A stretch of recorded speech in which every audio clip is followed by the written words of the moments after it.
Welcome to This Just In, the show bringing you the latest advancements in healthcare, strategy, innovation, and public policy. And now, for the fastest voice in healthcare, here's your host, Justin Barnes. Thank you for tuning in, and welcome to This Just In. I'm your host, Justin Barnes. In these segments, I'll bring you the latest advancements in healthcare, strategy, innovation, and public policy. And today, we are broadcasting live from the Health Conference in Las Vegas. Very excited to be here again to do another show among the 10,000 or so that are calling this conference home for, again, another day. But for this episode, my 253rd episode, we have back my illustrious and brilliant producer, Roberta Mullin. Welcome back to the show, Roberta. Thanks, Justin. Great to be here. And this is the first time we've done at a live, right? Conference? I think at a show, correct. At a show, yes. Right.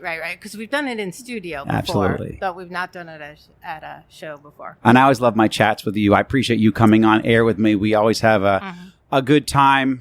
You have great insight, and I'm glad today worked out. It just happened to pop up in both our calendars, and so it was meant to be. It was meant to be. So, first of all, how many out of the health conferences, is this your second, third? How many have you attended? Of health. Yes. The only one I missed was the one in Boston last year. Okay. But I've been to all the other ones. This is my first right. one. This is your first one. Yeah. But I'm you know excited. I like to go to Las Vegas. Yeah. If a conference is Las Vegas, I'm usually here. Yeah. I'm all in. Exactly. But this is my first, it's my first health conference. I think I was trying to take a little bit of time off, recharge my batteries. They're all recharged. So now I'm back at it in a couple of different capacities. So I would certainly want to attend this. I have to say, though, that I think that this has really shifted a little in the fact that coming from Vive, because health is now involved with Vive. Yeah. And Vive is very health IT centric, but the first few years of health, it didn't have a lot of presence of health IT like our industry. Right. But I think that Vive really helped that because Absolutely. you see it here. We see a lot more clients. I saw very few clients or people that we dealt with in the years before in health. It was more the whole ecosystem, trying to put together. But much bigger this year, much. Yeah, I mean, over 10,000. And I would say, a lot of great innovators, a lot of small companies. So I met with a couple of peers yesterday from the industry, and they're amazed by how many smaller companies are here, not just the big boys, because at HIMSS, we're this really big, multi-billion-dollar companies, and there's a lot of them. And here, there's a lot of smaller companies, which is cool. So a lot of great innovators, entrepreneurs. Exactly. And then investors. The startup. I sat yesterday through all 12 pitches. So Johnson & Johnson had a pitch competition. They got 2 minutes to pitch it. They had 3 judges. They had 2 minutes after that. The judges could ask them questions. So it was 4 minutes up there. They had 12 of them. Okay. And then they picked one. Of course, there's money prize. And they announced the winner. But interesting. Do you remember the name of the company that won? I'll look it up. I'll have it before you. Okay, perfect. Because I usually, when we did the Venture Forum over in the other conference, I would always have the winner on my show when I broadcasted live. From him. So it might be a good opportunity if I should have him on. Let me know. Exactly. Awesome. Well, why don't we? I guess at a high level, how's the show been so far for you? Good. Interestingly enough, I come as press, and I usually am bogged down with interviews here, interviews there, trying to please the news cycle, press release side. And this year I decided, well, I'm not going to do that. I am going to take in only sessions this year. And I said no to every interview except for you. Thank you. So that's right. That's awesome. Thank you. And I've done nothing but go to the sessions, and every one of them has been great. So in that direction, what has anything stand out from one of those sessions? Well, I picked some big people that I thought are in the industry. One, do you know who Chrissy Farr is? Of course, of course. If you're in our industry, you know who she is. Yes. Yeah. She got to do a fireside chat with Roz Brewer. Now, Roz Brewer is the new CEO of the Walgreens Alliance. Yes. And that was really an interesting chat, I guess is what you call it. Right. So that was, and it all stemmed in the healthcare is local. And the other thing is consumer versus patient. I know we've had this conversation before, the consumer versus patient. And I've never thought, I've always said, well, whatever. That's been my whole thing. Proactive versus reactive. Yeah, it's very simple, it's like whatever you want to call it. But Roz had said one thing. They don't call it, they certainly in a pharmacy and Walgreens, they do not use the word patient. And because they're in retail. And I think, and it got me really thinking about the fact that when these retail people are coming into this whole game now, and that it is going to switch over to the consumer experience, that kind of thing. So it gave me a whole different aspect of that patient versus there. And the other, the one I took down like interesting tidbits, cocktail tidbits or whatever. Here's the one with Walgreens. Walgreens, there is a Walgreens within 5 miles of everybody's home in the United States. Yeah. That's right. I don't know about up in Alaska, but right. But yeah, that was really kind of interesting. So when she says healthcare is local, that's why they can do something about it. It truly is. Right. Yeah. Mm-hmm. No, and I say this every time I speak on this topic. I think I simply boil it down to consumers are proactive about the healthcare. Patients tend to be reactive. Not defend anybody, but that's the truth. Because if you're paying or you care about the cost of your healthcare, you need to become a consumer. You need to research. There's so much opportunity out there to save money and spend less money. If you, in a lot of cases, not in every one, obviously emergencies and all that, but a patient's, they're kind of reactive to what's going to happen to them, and that's every day it gets more dangerous. It's Russian roulette in healthcare. We have the New Surprises Act. We're just talking about that off air.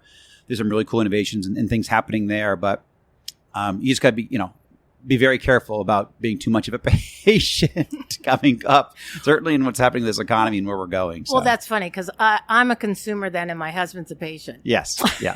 I'm certainly a consumer and most of my family now are consumers. Let's just say that. I'm not sure I'll ever get him over to that. So, this is a heavy tech show, so and I love to talk about innovation. So, any cool innovations that you've seen so far? Well, I saw 12 of them. Yep. Okay. Were they all cool though? Yes. Okay. I thought they were. They were. We were talking a little before. Mental health is really awesome. Is an interesting. It's really emerging, and the more I sit and look at these things, or hear about these things, or see them, I understand that it's really a problem. I think that most people don't understand that. Yeah. And so there was some of that. There was some that brought, that helped bring pharmacy drugs to the market quicker because look, they're not coming up quick enough. Clinical trials, another big one.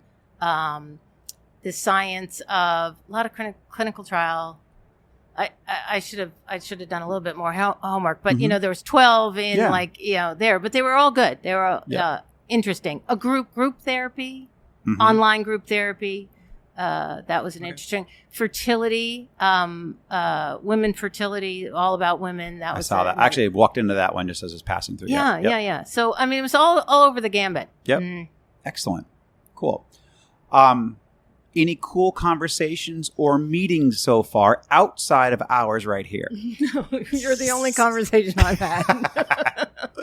I'm honored. But I've tried not to make eye contact.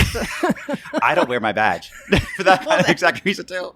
I have my purpose. I run off and do my event or whatever I have to do, and then I go hide in some corner somewhere because I'm with you 100%. Although I do have a spotted by. I randomly got introduced to Patrick Conway, doctor, the head of. I know. Yep. Yeah. Worked a lot with him. He was in his hat and running outfit or whatever. Yep. I said, "You must be incognito there," and he started laughing. So that was like my star. That I met. He's awesome. Yeah. No, and actually on that in that direction, when I finally turned my phone off last night, I had just shy of 20,000 steps. It was 19,988 steps. Yeah. So today I'm only at like 6,000 or 7,000. So I need to pick up with my my Yeah, I've steam been sitting here. a lot today. Yeah. So here's a question that I've been asking. I have a couple here that I've kind of, with my show, I'm trying to transition to some different questions, and I want to pull more out of people. So what makes Healthcare Now Radio, or the platforms that you operate, better than everybody else in the market? What is your superpower? So Healthcare Now Radio now is 10 years old, right? And it was... I've been there almost 8.5. Well, you're pretty much one of the original shows. When we went off really live, we pulled you in. So, but in the building of that, we have accumulated 16 radio shows on the radio, and now we have a podcast network of people that already have podcasts that we syndicate and help out. So our superpower is allowing us to be a big group, and when we push that out under one Healthcare Now Radio, we're a power. We push out episodes every single day. Oh, yeah. The average listen to each of episodes, doesn't matter who you are in our network, is 500 to 600. Yeah. That's just the average. Yep. Some of them get 1,000, 2,000, and nobody individually can really do that. Yep. Right. It's actually a great so point. If you have a podcast, call us up. Yep. Awesome. Love it. I highly recommend it. I've been part of the platform for 8.5 years, and I love it. So. And you, I mean, I don't even know how many, you've got hundreds of thousands of listens, between the radio, and then we put them on, of course, we put them on demand. So, yeah. It's awesome. Yeah. So, 50% of my listeners are C-suite healthcare executives, and a lot of them are entrepreneurs. What advice would you offer to them? Kind of thought leadership advice would you offer to them? To a C-suite person? Yeah. Because I'm more the entrepreneur in the tech that kind of listens to me, and the C-suite executives in healthcare. So what advice from your perspective? Because you see a lot out there, you listen to a lot out there. So what advice? Well, if I'm going to give advice, I would like to give it to the women. Okay. I've been in the business for a long time. I've been in health, in technology for a very, very long time. If anybody knows me, my Twitter handle is Ms. Software. Ms. Software. Okay. Yeah, it's great. And so I had a business that was called Ms. Software, and I did very technical. We did barcode integration to manufacturing. Okay, so you can imagine how many women were around in barcode integration in manufacturing. Well, that would be me. Not many. And my company was called Ms. Software. Yeah. So, but as I was there by myself, I didn't have women mentors, of course. But then as I did get in and see these women, I found that they weren't very good at mentoring other women. And I think it was at a time that, women were, I don't know, I can't tell you how much I'm stammering on this, but I hope that the women that are here now in the C-suites and pushing up, they find themselves in a mentoring position. Find them. They're in your companies. You can spot them and mentor them to come up behind you. Don't take them as competition, but mentoring. That's excellent. For women especially. So in that direction, I hear for a couple things when you mentioned that. You mentioned that off air a little bit. And first of all, making sure everybody knows they can do anything that they want out of the gate. You don't have to be pushed into being a lawyer or a doctor or whatever whatever your career path that you might have in your family or that you've been told or your parents want you to do or whatever. And in that direction, that's why mentoring is so important. So I had mentors at a young age, helped me tremendously. And then I became a mentor as soon as possible, but also mentor to people outside my company. But when we were building my first large company, I mentored a lot of my employees, and even a lot of the male and female, not half of them are now either C-suite executives or CEOs themselves, their own companies. It's really cool to kind of watch a lot of that come full circle. But I've gotten a lot of letters from them in the past 5 years, just thanking me for, treating them as an equal, which is, oh my God, well, 15 years ago, that wasn't happening in all the places, but I was raised in an area where it was, and women are equal, if not more powerful. My mother rules the roost. My grandmother rules the roost where I come from. How is your grandmother? My grandma's amazing, 98 years old. She's still cranking. I went up to Boston to see her 3 weeks ago. Great. She gave me heck. She keeps me in my place, let me tell you. All right. But she's very well and very healthy. God bless. So, I gave that glide path to people as well. So they thanked me for not only giving them an opportunity, but then also, treating them as full equals to the team and inspiring their dreams. And even at times they had to quit to move on to become bigger. So almost to your point, I didn't see them, I wanted them to go off and flourish. They flourished, some flourished with me and alongside me, and some it was right for them to come up. And then after 4 or 5 years, they moved on and take over their own business or take over something else and move on, and never get in that way. We never know what the best path is for the ecosystem around us. And sometimes it's with us and sometimes it's not with us. And don't be selfish. So almost to your point is don't see them as competition, but also don't try to keep them. I was very fortunate where I let a couple of them go. I supported them, gave them reference letters, and it hurt me. I mean, because oh my gosh, well, I just invested in you for the last 5 years and then all that. But it was the right thing to do. And it turned around in spades. Because then you get this great letter, in the last couple of years saying, hey, you fueled all of this. Or they give these public testimonies and you're one of the 3 people that affected their life the most.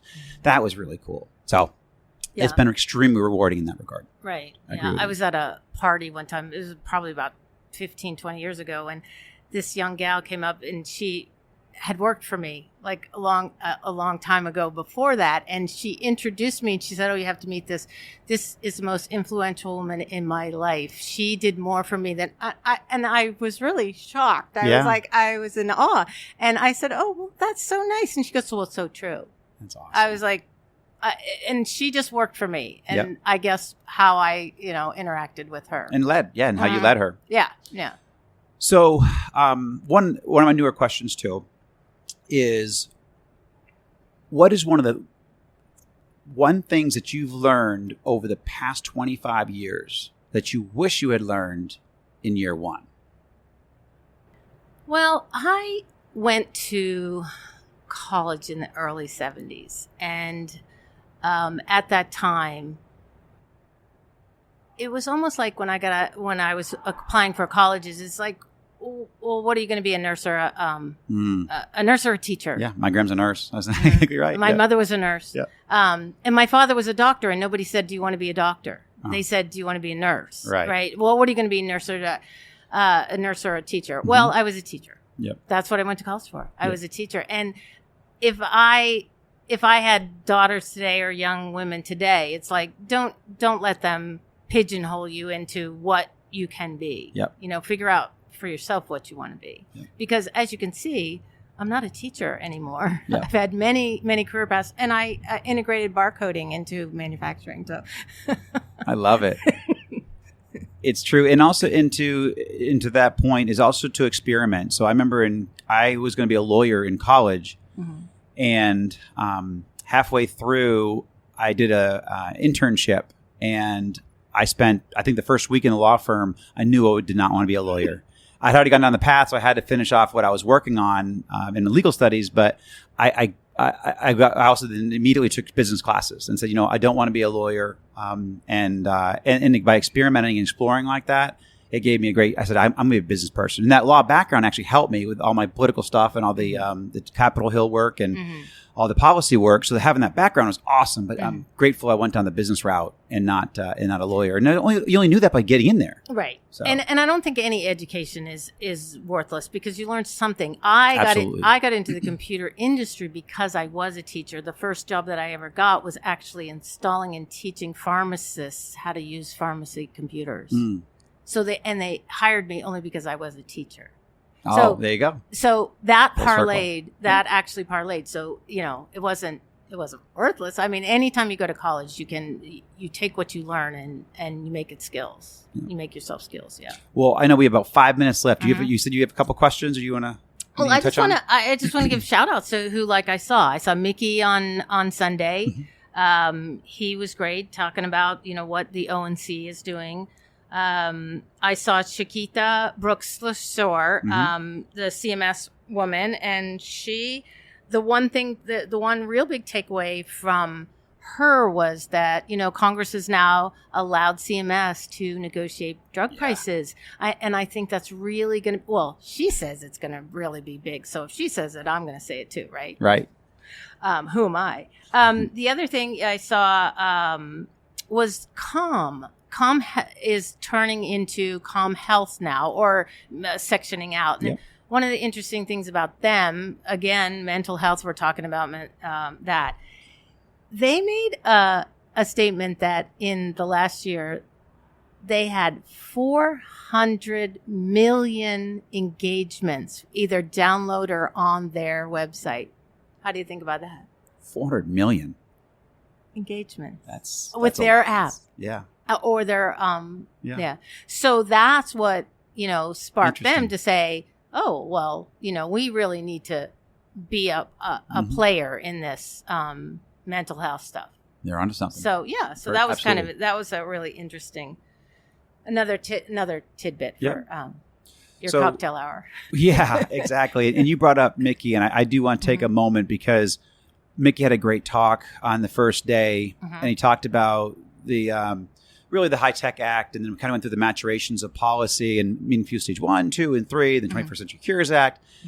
And now we're on this, and we've had some disillusionment with some of the policy, but now he talks about the slope of enlightenment and then a plateau of productivity. And I mentioned this on my last show, and I want to mention it again because the 21st Century Cures Act, and I mentioned that I was talking to you about this off air, is so instrumental to where we are in healthcare and what we're doing, because we see a lot of innovations happening here, hundreds of booths, hundreds of companies. I would say half of them, if not more, are being enabled by the 21st Century Cures Act. And I'll have Mickey back on my show because I want to talk about this some more, because we need to keep this policy push going because we're enabling so much innovation. And I think you and I talked, we need to do a lot more. There's a lot more opportunity to expand and do better as an industry. We owe it to this country. However, we would not have half these innovations. And even a lot of my companies are being fueled and enabled by interoperability, by the sharing of data. So let's continue to break down those walls. Let's, keep these policies moving forward. Even the new Sunshine Act, I think we're going to see a lot. There's going to be a lot of good pieces for that. Certainly we're going with this economy coming up. So I'm very happy with what the ONC has done. There's a lot of work. They don't usually get the credit. They only get the complaints.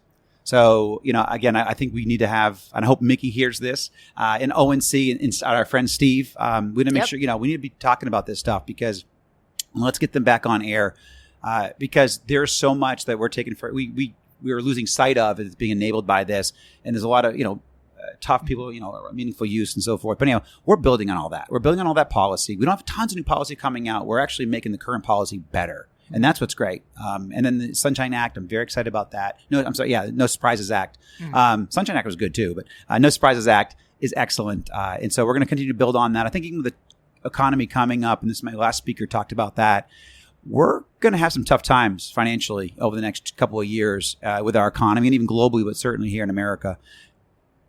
I believe we're going to leverage the No Surprises Act much more, certainly as patients become consumers and they're picking up much more of their healthcare costs. And times are going to get financially more difficult. So I think that policy is very timely. So Right. Yeah. Got about a minute or so more. So what would you like to add, or what else from the conference or anything in sessions? One thing that Mickey said that is just stuck in my mind, and I had to write it down. This is Mickey Tripathi. Right. Tripathi. And in the enlightened times that we're in, he said that because your insurance type and status does relate to the care you receive. Absolutely. And that's why we need to do what we are doing. It's not right, but it's true. That's not right. Yeah, it's true, but it's not right. That's right. That's a very powerful statement. Yeah. No. Yeah. I agree. So what do you have left before you go back to Atlanta? Well, actually, I am taking the red eye out tonight. Oh, wow. So I'm pretty much done. Oh, my gosh. This is great.